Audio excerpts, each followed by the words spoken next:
નમસ્કાર, હું છું અલ્પાને આપ જોઈ રહ્યા છો CB24 ન્યૂઝ। આજે વડાપ્રધાન નરેન્દ્ર મોદીના પરીક્ષા પે ચર્ચા કાર્યક્રમનું આયોજન કરવામાં આવ્યું હતું। આ કાર્યક્રમમાં પીએમ સાથે લગભગ 3000 વિદ્યાર્થીઓએ ભાગ લીધો હતો।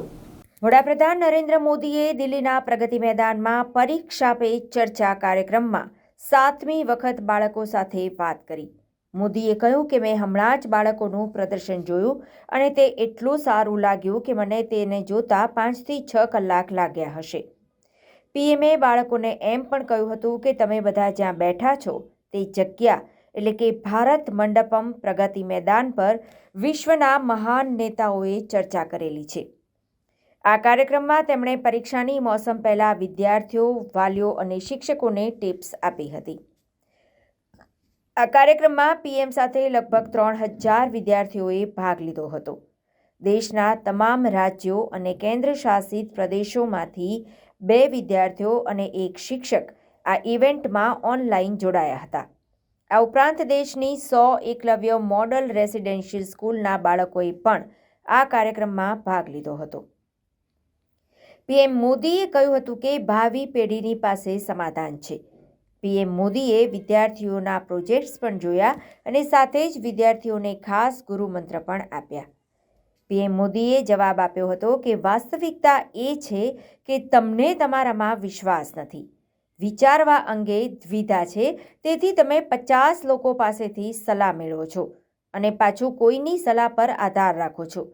તમે બધાની સલાહ માની લો છો અને ત્યાંથી જ કન્ફ્યુઝન શરૂ થાય છે। પીએમ મોદીએ કહ્યું હતું કે સારા સ્વાસ્થ્ય માટે પોષણ પર ધ્યાન આપવું જરૂરી છે। આહાર સંતુલન અને તંદુરસ્તી માટે વ્યાયામ ખૂબ જ મહત્વપૂર્ણ છે અને વ્યાયામ સમાધાન વગર થવો જોઈએ। શારીરિક પ્રવૃત્તિ દરરોજ કરવી જોઈએ। જો તમે પહેલવાનો જેવી કસરતો ન કરો તો પણ દરરોજ 2 બેઝિક શારીરિક કસરતો માટે સમય કાઢો। કેન્દ્રીય શિક્ષણ મંત્રી ધર્મેન્દ્ર પ્રધાને જણાવ્યું હતું કે હું પીએમ મોદીનું સ્વાગત કરું છું। આપણે 2047 સુધીમાં ભારતને વિકસિત ભારત બનાવવું છે અને તે પણ તમારા પીએમ મોદીજીના નેતૃત્વ હેઠળ થશે। આજે પરીક્ષા પે ચર્ચાનું રૂપ આ મોદીજીના નેતૃત્વ હેઠળ લીધું છે। પીએમ નરેન્દ્ર મોદીએ દિલ્હીમાં ભારત મંડપમ ખાતે એક પ્રદર્શનનું નિરીક્ષણ કર્યું હતું અને પીએમ મોદીએ અહીં परीक्षा पे चर्चानी 7મી आवृत्तिने संबोधित करी। 100 मार्क्स का पेपर है। अगर आपका दोस्त 90 ले गया तो क्या आपके लिए 10 मार्क बचा है क्या? आपके लिए 10 मार्क बचा है क्या? आपके लिए भी तो 100 है ना? तो आपको उससे स्पर्धा नहीं करनी है, खुद से करनी है।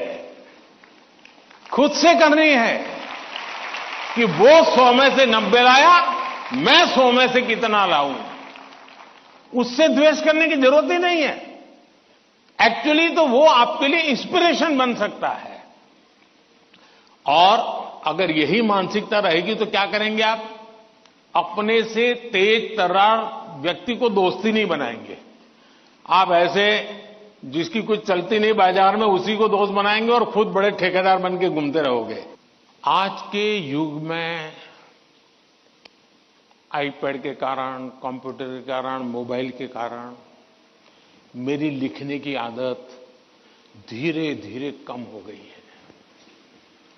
जब भी एग्जाम में लिखना होता है, इसका मतलब हुआ कि मुझे अगर एग्जाम के लिए तैयार करना है तो मुझे अपने आप को लिखने के लिए भी तैयार करना है।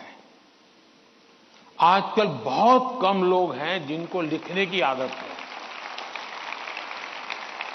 और इसलिए डेली जितना समय आप अपने पठन पाठन में लगाते हैं स्कूल के बाद, उसका मिनिमम 50% टाइम आप खुद अपनी नोटबुक के अंदर कुछ न कुछ लिखेंगे। हो सके तो उस विषय पर लिखेंगे और 3 बार 4 बार खुद का लिखा हुआ पढ़ेंगे और खुद का लिखा हुआ करेक्ट करेंगे। तो आपका जो इंप्रूवमेंट होगा किसी की मदद बिना इतना बढ़िया हो जाएगा कि आपको बाद में लिखने की आदत हो जाएगी। तो कितने पेज पे लिखना, इतना लिखने में कितना समय जाता है, ये आपकी मास्टरी हो जाएगी। कभी कभी मन से विषय आपको लगता है ये तो मुझे आता है। जैसे आप मान लीजिए कोई बड़ा प्रसिद्ध कोई गाना सुन रहे हैं, गाना बज रहा है तो आपको लगता है ये गाना तो मुझे आता है, क्योंकि आपने बहुत बार सुना है।